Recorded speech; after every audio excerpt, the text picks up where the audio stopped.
पहलगाममधील हल्ल्यानंतर लष्कर अलर्ट मोडवर पुलवामा, अनंतनाग, कठुआमध्ये सर्च ऑपरेशन. जवानांकडून कसून तपासणी सुरू. सुरक्षेतील कमतरता दूर करण्यासाठी आम्ही सरकारच्या सोबत. पहलगाममधील हल्ल्यानंतर शरद पवारांकडून सरकारला पाठिंबा, तर हल्लेखोरांवर कठोर कारवाईची मागणी. तर पाकिस्तानी व्हिसा रद्द. गृहमंत्री अमित शहांची सर्व राज्यांच्या मुख्यमंत्र्यांसोबत चर्चा. पहलगाम हल्ल्यानंतर भारताची मोठी कारवाई.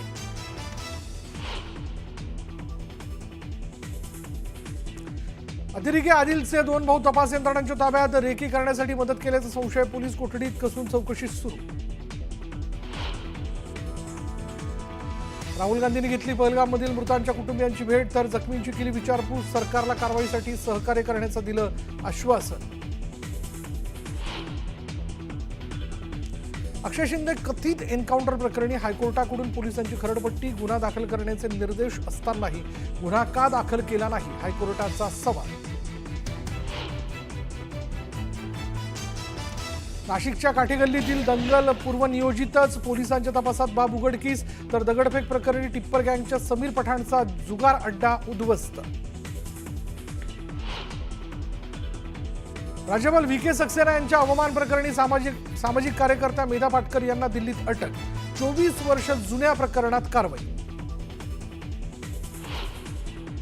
गडचिरोली जवळच्या कर्रेगट्टाच्या पहाडीवर 72 तासांपासून मोठं ऑपरेशन सुरू.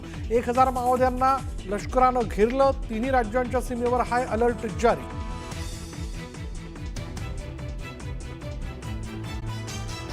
पहलगाममधील घोडे व्यावसायिक आदिल शहावर देखील दहशतवाद्यांनी गोळीबार केला. उपचारादरम्यान आदिलचा मृत्यू झाला. दरम्यान आदिल सोबत काय घडलं याबाबत आदिलच्या सहकार्याने माहिती दिली. आदिल शहाच्या कुटुंबियांना शिवसेना मदत करणार आहे. आदिल शहाच्या कुटुंबियांना एकनाथ शिंदे घर बांधून देणार आहे.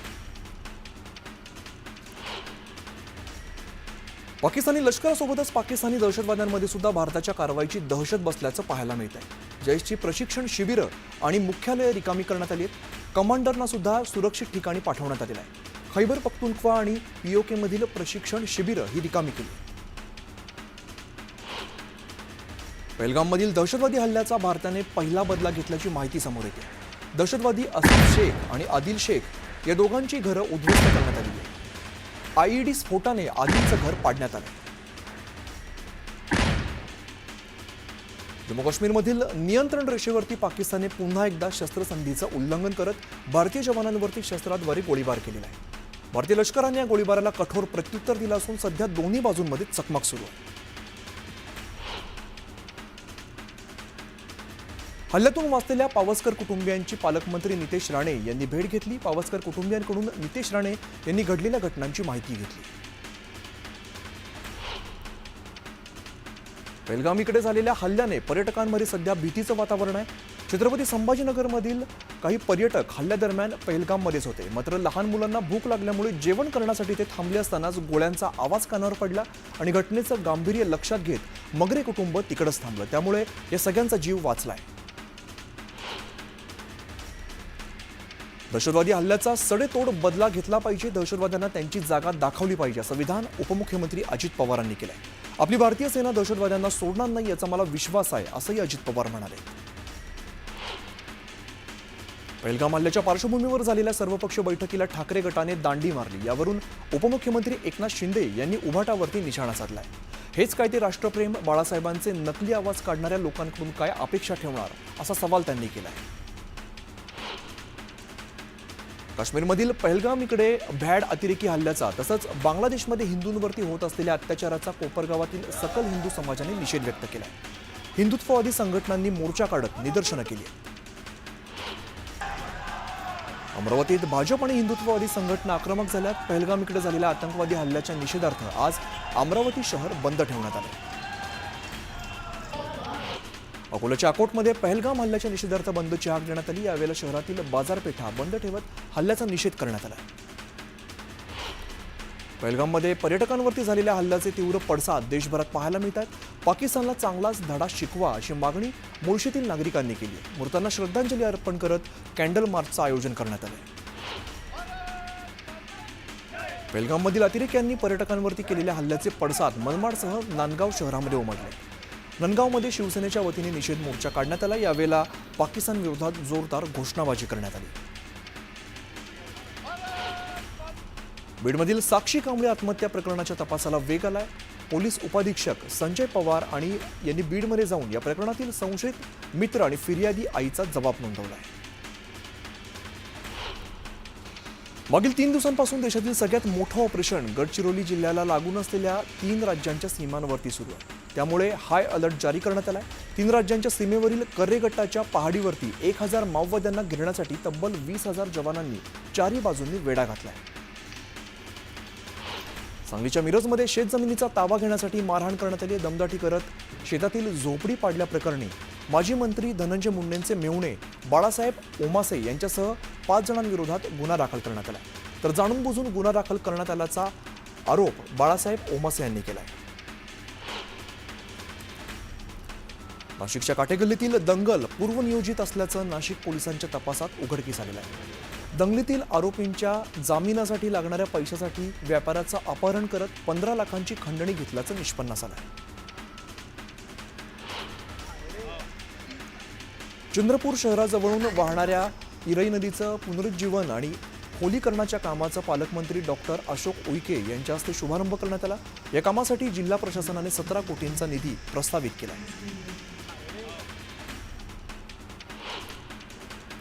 बुलढाणा जिल्ह्यातील अनेक गावात मागील अनेक दिवसांपासून नागरिकांना केस गळती तसंच नख गळतीचा त्रास सुरू झाला होता. यानंतर केंद्राने 9 सदस्यांचं पथक स्थापन करत या भागाचा दौरा केला आणि लवकरच केंद्र आणि राज्य सरकारला याबाबतचा अहवाल सादर केला जाणार आहे. सिद्धिविनायक बिडवलकर खून प्रकरणी बिडवलकर कुटुंबियांनी शरद पवारांची भेट घेतली. बिडवलकर खून प्रकरणात आरोपींना शिक्षा होण्यासाठी या प्रकरणात लक्ष घालण्याची विनंती शरद पवारांना केली. कामाच्या दर्जात अजिबात तडजोड नको, नुसतं पाट्या टाकायचं काम करू नका असा थेट इशारा अजित पवारांनी अधिकाऱ्यांना दिलाय. तर कामाच्या दर्जाची पाहणी करण्यासाठी लवकरच एजन्सी नेमणार अशी माहिती सुद्धा अजित पवारांनी दिली.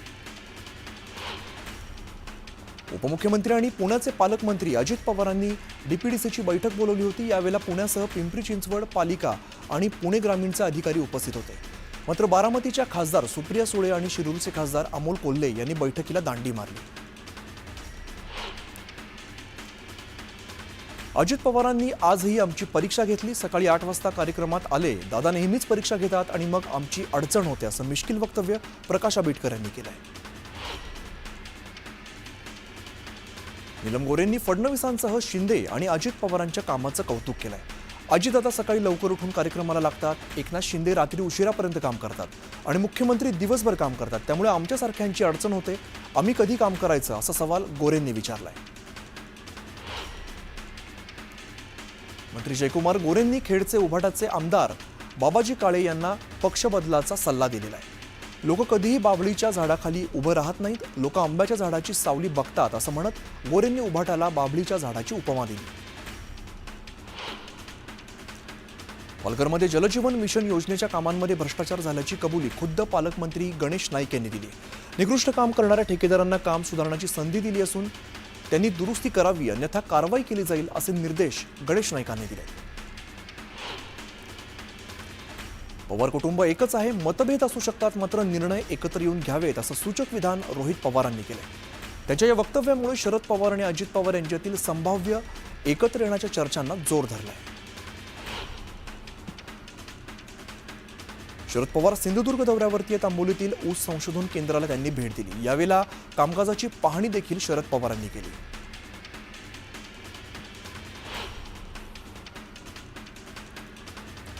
शिर्डीत अहिल्यानगर आणि नाशिक जिल्ह्यातील पदाधिकाऱ्यांची महत्त्वपूर्ण बैठक पार पडली. भाजपाचे कार्यकारी अध्यक्ष रवींद्र चव्हाण, सभापती राम शिंदे आणि पालकमंत्री राधाकृष्ण विखे पाटील यांच्या नेतृत्वात बैठकीचं आयोजन करण्यात आलं होतं. आगामी जिल्हा परिषद नगरपालिका निवडणुकांच्या पार्श्वभूमीवरती बैठकीत चर्चा झाली.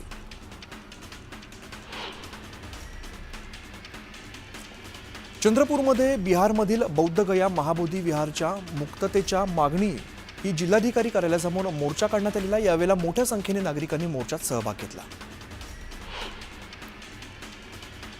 सोलापूरच्या बार्शी तालुक्यात शक्तीपीठाविरोधात शेतकऱ्यांनी आंदोलन केलं. यावेळेला शेतकऱ्यांनी प्रांताधिकाऱ्यांना घेराव घातला. तातडीने शक्तीपीठ महामार्ग रद्द करण्याची मागणी शेतकरी करतायत. यवतमाळच्या दारव्हा तालुक्यात कृषी सहाय्यकांनी धरण आंदोलन केलंय. कृषी अधिकारी राजाराम शिंदे मनमानी कारभार करत असल्याचा आरोप आंदोलकांनी केलाय. कृषी अधिकाऱ्यांची तात्काळ हकालपट्टी करा अशी मागणी सुद्धा केली. शेतकऱ्यांच्या कर्जमाफीसाठी छावा क्रांतीवीर सेनाही आक्रमक झाली. शिर्डीच्या अप्पर जिल्हाधिकारी कार्यालयावरती बैलगाडी मोर्चा काढण्यात आलेला. यावेळेला अजित पवार आणि माणिकराव कोकाटेंच्या राजीनाम्याची मागणी ही करण्यात आली. पुण्यातील फर्ग्युसन महाविद्यालयातील पाण्याच्या फिल्टरमध्ये आळ्या आढळल्यात. याबाबत विद्यार्थ्यांनी संतप्त भूमिका घेतलेली. फिल्टरला हार घालत श्रद्धांजली वाहिली. अनेक दिवस फिल्टर साफ न केल्यामुळे फिल्टरमध्ये कचरा आणि आळ्या आढळल्या. अहिल्यानगर जिल्ह्यासह ग्रामीण भागातील ग्रामस्थांना भीषण पाणी टंचाईचा सामना करावा लागतोय. जनावरांचा चारा आणि पिण्याच्या पाण्याचा प्रश्न गंभीर झाल्यामुळे लोणी इथली बाजारपेठेत शेतकऱ्यांनी जनावरं विकण्यासाठी मोठी गर्दी केली. चंद्रपूर जिल्ह्याच्या तापमानात मोठी वाढ झाली आहे. तापमान वाढल्यामुळे ताडफळांनी बाजार गजबजलेला आहे. आरोग्य राखण्यासाठी नागरिक ताडफळांना पसंती देत आहेत. जुन्या वादातून नागपुरात तरुणाची हत्या करण्यात आली आहे. पोलिसांनी काही संशयितांना ताब्यात घेतला असून अधिकचा तपास सुरू केला आहे. परभणी शहरातील वाहतूक व्यवस्थेचा मागील काही दिवसांपासून बोजवारा उडलाय. रेल्वे स्थानक ते उड्डाणपूल परिसरादरम्यान वारंवार वाहतूक कोंडी होत असल्यामुळे नागरिक हैराण झाले. नागपूरच्या प्राणी संग्रहालयात गरमीपासून बचावासाठी वन्य प्राण्यांसाठी कूलरची व्यवस्था करण्यात आली आहे. वाघ, बिबट्या, अस्वल, हरिण यांच्या पिंजऱ्यांच्या बाहेर थंड हवेसाठी कूलर लावण्यात आले.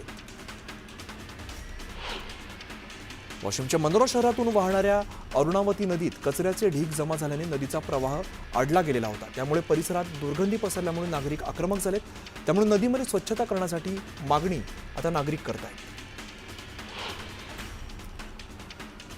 विवाहानंतर नोंदणीसाठी शासकीय कार्यालयांचे फेरे मारण्याचा त्रास टाळण्यासाठी धनस बुद्रुक ग्रामपंचायतीने ऑन द स्पॉट विवाह नोंदणी हा उपक्रम राबवलाय. नवविवाहित जोडप्यांच्या विवाहाची नोंदणी थेट मंडपामध्ये करण्यात येते. केंद्रीय लोकसेवा आयोगाचा अंतिम निकाल जाहीर झालेला. यवतमाळ शहराची रहिवासी अदिबा अनम अहमदने भारतातून 142वी रँक प्राप्त केली. भुसावळमध्ये पॅथॉलॉजी लॅबमधून निघणारा जैविक कचरा न्यायालयाच्या परिसरात मागील बाजूस सर्रासपणे फेकला जात असल्याचं समोर आलंय. त्यामुळे नागरिकांचं आरोग्य यामुळे धोक्यात आलंय. निवेदन देऊन सुद्धा या संदर्भात कोणतीही कारवाई करण्यात आलेली नाहीये. रायगड जिल्हा परिषदेच्या शाळेतील विद्यार्थी आता डिजिटल गुणवत्तेचे धडे गिरवणार आहेत. डिजिटल शिक्षणातून विद्यार्थ्यांना नवी दिशा मिळणार आहे. हरियाणाच्या पिंजोरीकडून आणलेली 5 दुर्मिळ पांढरी गिधाडं ताडोबा अंधारी व्याघ्र प्रकल्पातील बोटेझरी इकडे प्री रिलीज पक्षीगृहामध्ये सोडण्यात आलेली आहे. यात 3 नर आहेत तर 2 मादी गिधाडांचा समावेश आहे. 2023-24च्या आर्थिक क्रमवारीत वर्ध्याच्या हिंगणघाट इकडे बाजार समितीत राज्यात अव्वल ठरलेली आहे. हिंगणघाट बाजार समितीला 200 पैकी 187 गुण प्राप्त झाले. मावळ तालुक्यात मराठी भाषेचा आणि मराठी माणसाचा अपमान मनसे कदापि खपवून घेणार नाही असं म्हणत मनसे आक्रमक झाली. वडगाव मावळमधील अमराठी पोस्ट मास्टरला मनसैनिकांनी चांगलंच मराठी शिकवलंय. अकोल्यात कमाल तापमानात वाढ झाली. त्यामुळे बाष्पीभवन सुद्धा वेगानं होत आहे. काटेपूर्णा धरणात आता फक्त 26% जलसाठा शिल्लक राहिलेला आहे. तर मोठ्या 2 प्रकल्पात 35% जलसाठा राहिल्यामुळे पाणी जपून वापरण्याचं आवाहन केलं जात आहे. गोंदिया शहराला पाणीपुरवठा करणाऱ्या वैनगंगा नदीचं स्रोत आटलंय. त्यामुळे हव्या तेवढ्या प्रमाणात पाणीपुरवठा करणं शक्य नसल्यामुळे शहरात 1 दिवसाआड पाणीपुरवठा केला जातोय. त्यामुळे नागरिकांनी पाणी जपून वापरावं असं आवाहन केलं जात आहे. बेलगाममधील भ्याड हल्ल्यात 28 निष्पाप हिंदू नागरिकांना त्यांचं प्राण सोडावं लागलेलं आहे. त्यातच त्याचा निषेध जळगावात करण्यात आलेला आहे. यात मुक्ताईनगर तालुक्यात SB चौधरी हायस्कूलमधील कला शिक्षकाने पेंटिंगद्वारे मृतांना श्रद्धांजली वाहिली. पालघरच्या बोईसर MIDCतील केमिकल माफियांकडून नागरिकांच्या जीवाशी खेळ सुरू असल्याचं समोर आलेलं आहे. मध्यरात्री घातक केमिकल सोडल्याचं समोर आलं. त्यामुळे नागरिकांना याचा नाहक त्रास सहन करावा लागतो. तातडीने यावर कारवाईची मागणी केली जाते. जळगावच्या सिरसोली परिसरात एका कंपनीला भीषण आग लागली. आगीमध्ये कंपनीतील साहित्य जळून खाक झालं. सुदैवाने यात कोणतीही जीवितहानी झालेली नाही. अकोल्याच्या पळसोबडे गावात कासमपूर भागात 3 संशयित चोरटे गावात शिरल्याचं ग्रामस्थांच्या लक्षात आलं. चोरट्यांचा पाठलाग केला असता अंधाराचा फायदा घेत दोघे पळून जाण्यात यशस्वी झाले, तर एकाला ग्रामस्थांनी पकडलंय. उजनी पात्रात बेकायदेशीर वाळू उपसा करणाऱ्यांवरती कारवाईला सुरुवात करण्यात आलेली आहे. पुणे आणि सोलापूर महसूल विभाग आणि पोलीस प्रशासनाने कारवाई केली. भिवंडी शहरातील खोका कंपाऊंड परिसरात एका भंगार गोदामाला मध्यरात्रीच्या सुमारास भीषण आग लागली. या आगीमध्ये संपूर्ण गोदाम जळून खाक झालंय. यात व्यापाऱ्यांचं लाखोंचं नुकसान झालंय.